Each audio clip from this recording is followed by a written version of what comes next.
जय माता दी। कल हम चर्चा कर रहे थे कि दोषों के निर्मूलन के लिए माता की भक्ति करनी चाहिए। यदि वह भक्ति राग, दंभ आदि से युक्त हो तो वह नाश करने वाली होती है। व्यास जी आगे कहते हैं, इक्ष्वाकु वंश में उत्पन्न निमि राम नाम के एक राजा थे। वे रूपवान, गुणवान, धर्मज्ञ, प्रजावत्सल, सत्यवादी, दानशील, यज्ञकर्ता, ज्ञानी और पुण्यात्मा थे। वे बुद्धिमान और प्रजापालक राजा निमि इक्ष्वाकु के 12वें पुत्र थे। उन्होंने ब्राह्मणों के हित के लिए गौतम मुनि के आश्रम के समीप जयंतपुर नामक एक नगर बसाया।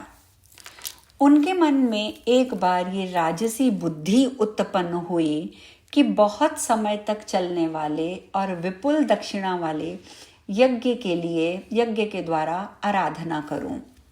तब राजा ने यज्ञ कार्य के लिए अपने पिता इक्ष्वाकु से आज्ञा लेकर महात्माओं के कथानुसार समस्त यज्ञ सामग्री एकत्र कराई। इसके बाद राजा ने भृगु, अंगिरा, वामदेव, गौतम, वशिष्ठ, पुलस्त्य, ऋचिक, पुलह और क्रतु इन सर्वज्ञ वेद में पारंगत यज्ञ विद्याओं में कुशल एवं वेदज्ञ मुनियों और तपस्वियों को आमंत्रित किया। समस्त सामग्री एकत्र कर धर्मज्ञ राजा ने अपने गुरु वशिष्ठ की पूजा करके विनय से युक्त होकर उनसे कहा, हे मुने, मैं यज्ञ करना चाहता हूँ, अतः मेरे यज्ञ कराने की कृपा करें। हे कृपानिधे, आप सर्वज्ञ हैं और मेरे गुरु हैं। इस समय आप मेरा कार्य संपन्न कीजिए। मैं समस्त यज्ञ सामग्री मंगवा ली है और उसका संस्कार भी करा लिया है। मेरा विचार है कि मैं 5000 वर्ष के लिए यज्ञ दीक्षा ग्रहण कर लूं। जिस यज्ञ में भगवती जगदम्बा की आराधना होती है, उस यज्ञ को मैं उनकी प्रसन्नता के लिए विधि पूर्वक करना चाहता हूँ। निमि की ये बात सुनकर वशिष्ठ जी ने राजा से कहा, हे नृपश्रेष्ठ, मैं इंद्र के द्वारा यज्ञ के लिए पहले ही वर्ण कर लिया गया हूँ। इंद्र पराशक्ति के प्रीत्यर्थ यज्ञ करने के लिए तत्पर हैं और देवेंद्र ने 500 वर्ष तक चलने वाले यज्ञ की दीक्षा ले ली है। अतः हे राजन, जब तक आप यज्ञ सामग्रियों की रक्षा करें, इंद्र के यज्ञ के पूर्ण हो जाने पर उन देवराज का कार्य संपन्न करके मैं आ जाऊंगा। हे राजन, तब तक आप प्रतीक्षा करें।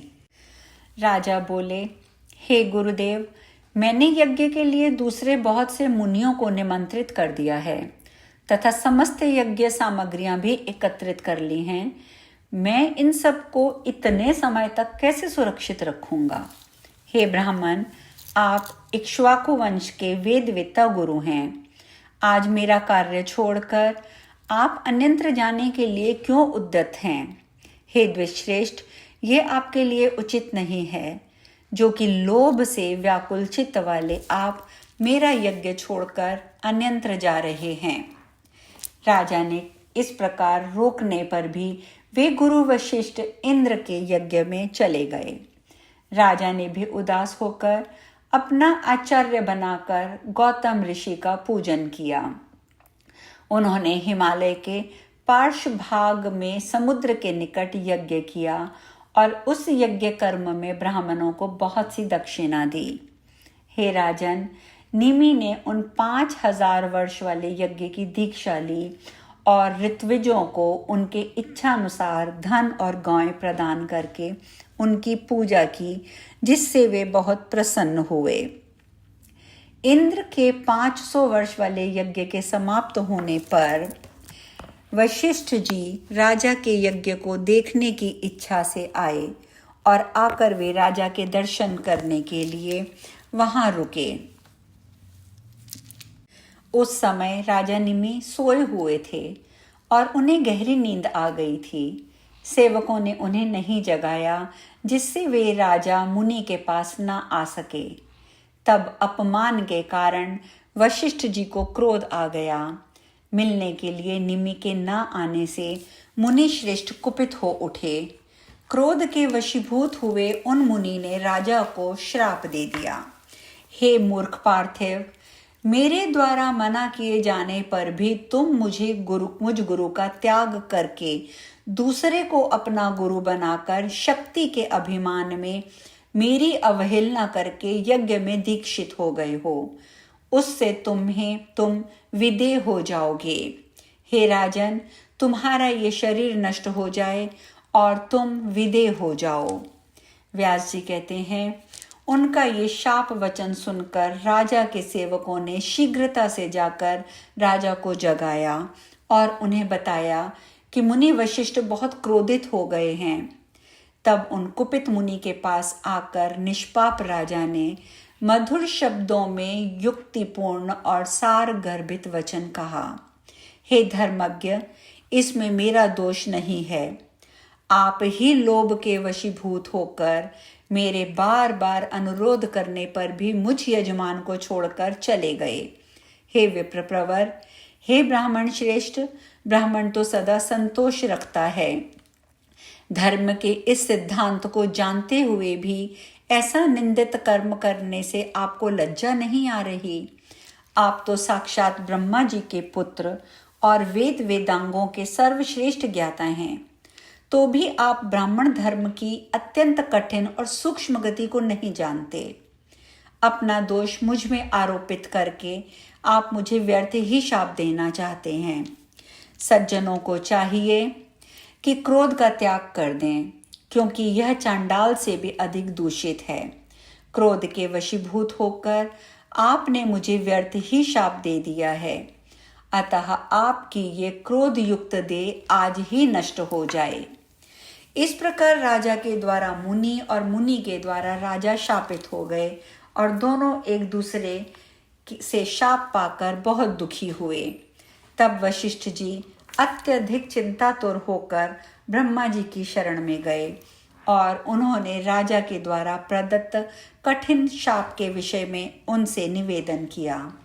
वशिष्ठ जी बोले, हे पिताजी, राजा निमि ने मुझे शाप दे दिया है कि तुम्हारा ये शरीर आज ही नष्ट हो जाए। अतः शरीर नष्ट होने से प्राप्त कष्ट के लिए मैं क्या करूं? इस समय आप मुझे ये बताएं कि दूसरे शरीर की प्राप्ति में मेरे पिता कौन होंगे? हे पिताजी, दूसरे देह से संबंध होने पर भी मेरी स्थिति क्या पूर्वत ही रहेगी? इस शरीर में जैसा ज्ञान है वैसा ही उस शरीर में रहेगा। हे महाराज, आप समर्थ हैं, मुझ पर कृपा करने के योग्य हैं। वशिष्ठ जी की बात सुनकर ब्रह्मा जी अपने उस पुत्र से बोले, तुम मित्रा वरुण के तेज हो, अतः इन्हीं में प्रवेश करके स्थिर हो जाओ। कुछ समय बाद तुम उन्हीं से आयोनिज पुत्र के रूप में प्रकट होगे, इसमें संदेह नहीं है। इस प्रकार पुनः शरीर प्राप्त करके तुम धर्मनिष्ठ, प्राणियों के सुहृदय, वेदवेत्ता, सर्वज्ञ और सबके द्वारा पूजित होगे। पिता के ऐसा कहने पर वशिष्ठ जी प्रसन्नता पूर्वक पितामह ब्रह्मा जी की परिक्रमा करके उन्हें प्रणाम करके वरुण के वास स्थान को चले गए। वशिष्ठ जी ने अपने उत्तम देह का त्याग करके मित्र और वरुण के शरीर में जीवांश रूप में प्रवेश किया। हे राजन, किसी समय परम सुंदरी अप्सरा उर्वशी अपनी सखियों के साथ स्वेच्छापूर्वक मित्रा वरुण के स्थान पर आई। हे राजन, उन रूप यौवना से संपन्न दिव्य अप्सरा को देखकर वे दोनों देवता कामातुर हो गए और समस्त सुंदर अंगों वाली उस मनोरम देव कन्या से कहने लगे कि हे प्रशस्त अंगों वाली, विवश और व्याकुल, हम दोनों का तुम वरण कर लो। हे वरवरणी, तुम अपनी इच्छा के अनुसार इस स्थान पर विहार करो। उनके इस प्रकार कहने पर वह देवी उर्वशी मन स्थित करके मित्रा वरुण के घर में उन दोनों के साथ विवश होकर रहने लगी। प्रिय दर्शन वाली वह अप्सरा उन दोनों के भावों को समझकर वहीं रहने लगी। आज हम कथा में यहीं विश्राम लेंगे। शेष कल। जय माता दी।